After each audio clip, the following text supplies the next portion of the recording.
ಇದೊಂದು ಹಳೆ ಕಾಲದ ರೆಸಿಪಿ, ಸೂಪರ್ ಆಗುತ್ತೆ. ಇವತ್ತು ಮಾಡ್ತಾ ಇರೋದು ಕರಗಲಿ, ಕೆಸುವಿನ ಸೊಪ್ಪಿಂದ ಒಂದು ಕರಗಲಿ, ಸಖತ್ತಾಗಿರುತ್ತೆ. ನಮ್ಮ ಅಮ್ಮನ ಕೈ ರುಚಿ ಅಂತ ಹೇಳಬಹುದು. ಇದಕ್ಕೆ ಸೆಣಮೆಣಸು ಮತ್ತು ಹುಣಸೆಹಣ್ಣು ಅದನ್ನು ಎರಡು ಪೇಸ್ಟ್ ಮಾಡಿ ನೀರು ಹಾಕಿ ಬೇಯಿಸ್ಕೋಬೇಕು. ಒಟ್ಟಿಗೆ ಬೇಯಿಸೋಕಿಡಬೇಕು. ಹಾಗೆ ಬೆಂದ ಮೇಲೆ ಉಪ್ಪೆಲ್ಲ ಹಾಕ್ಕೋಬೇಕು. ಸಖತ್ತಾಗಿರುತ್ತೆ ಇದು ಕರಗಲಿ. ಗೊಜ್ಜಲ್ಲ, ಸವಾ ಕರಗಬೇಕು. ಇದು ಕೆಸುವಿನ ಸೊಪ್ಪು ಬಿಸಿಲು ಮೆಣಸು ಹೋಳಿ ಸಣ್ಣ ಹಾಕ್ತಿಲ್ಲ, ಅದು ನಂಪಾಗ್ತಿಲ್ಲ ಹೇಳಿ.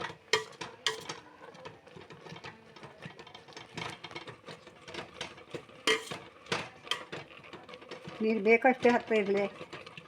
ಕರಗಲಿ ಅಲ್ಲ, ನೀರು ಹಾಕವು. ಇನ್ನೊಂಚೂರು ನೀರು ಬೇಕು. ಬೇಯ್ದು ಕರೆಕ್ಟಾಗಿ ಇದು ಕರಗಬೇಕು.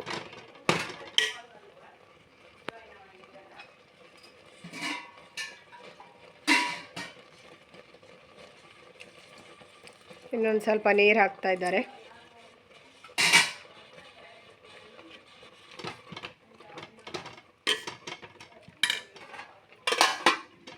ರುಚಿಗೆ ತಕ್ಕಷ್ಟು ಉಪ್ಪು ಈಗ ಸಾಕ. ಆಮೇಲೆ ಒಂದು ಗಮ್ಮತ್ತಿನ ಒಂದು ಬೆಳ್ಳುಳ್ಳಿ ಒಗ್ಗರಣೆ, ಸಖತ್ತಾಗತ್ತೆ.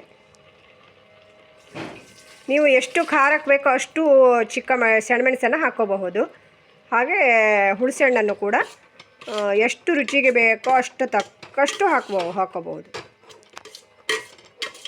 ಸಕ್ಕರೆ ಒಗ್ಗರಣೆಗೆ 1 ಸ್ಪೂನ್ ಆಗುವಷ್ಟು ಸಕ್ಕರೆ ಬೇಕು.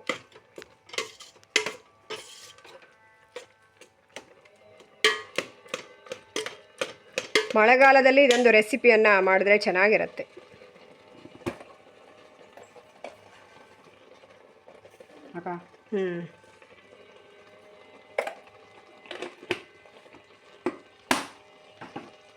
ಇದು ಜಾಸ್ತಿ ಕರಗಿದ್ರೆ ಚೆನ್ನಾಗಿರುತ್ತೆ.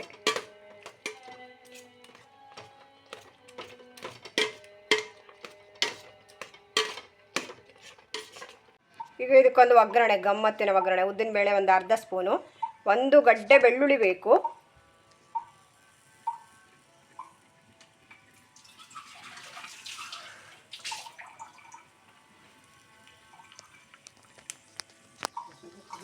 ಹಾಗೆ ಒಂದು ಅರ್ಧ ಟೀ ಸ್ಪೂನು ಸಾಸಿವೆ.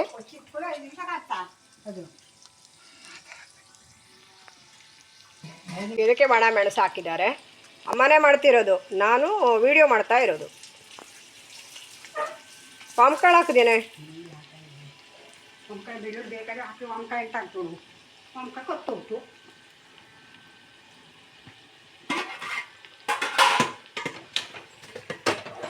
ನೋಡಿ, ಫುಲ್ ಕರಗಿದೆ. ಈಗ ಎಷ್ಟು ಚೆನ್ನಾಗಾಗಿದೆ. ಊಟಕ್ಕೆ ಸಖತ್ತಾಗಿರುತ್ತೆ. ಬೆಳ್ಳುಳ್ಳಿಯನ್ನು ಜಜ್ಜಿ ಹಾಕೋಬೇಕು.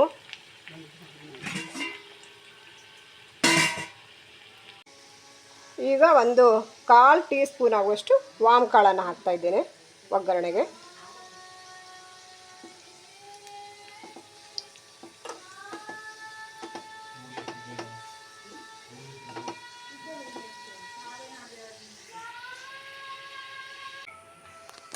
ಈಗ ಒಗ್ಗರಣೆ ಹಾಕ್ತಾ ಇದ್ದಾರೆ. ಆಹಾ, ಪರಿಮಳ ಘಮ ಘಮ ಅಂತ ಬರ್ತಾ ಇದೆ. ನೀವು ಕೂಡ ಕೆಸುವಿನ ಎಲೆ ಸಿಕ್ಕಿದ್ರೆ ಟ್ರೈ ಮಾಡಿ ಒಮ್ಮೆ ಆದರೂ, ಸಖತ್ತಾಗಿರುತ್ತೆ. ಕರಗಲಿ. ನನ್ನ ಈ ವಿಡಿಯೋ ಇಷ್ಟ ಆದರೆ ಲೈಕ್ ಮಾಡಿ, ಶೇರ್ ಮಾಡಿ, ಸಬ್ಸ್ಕ್ರೈಬ್ ಮಾಡಿ. Thank you so much friends. Bye bye all. ಮುಂದಿನ ವಿಡಿಯೋದಲ್ಲಿ ಮತ್ತೆ ಸಿಗ್ತೇನೆ. ಹಾಗೆ ಪೂರ್ತಿ ವಿಡಿಯೋವನ್ನು ನೋಡಿ ಪ್ಲೀಸ್ ಗಾಯ್ಸ್.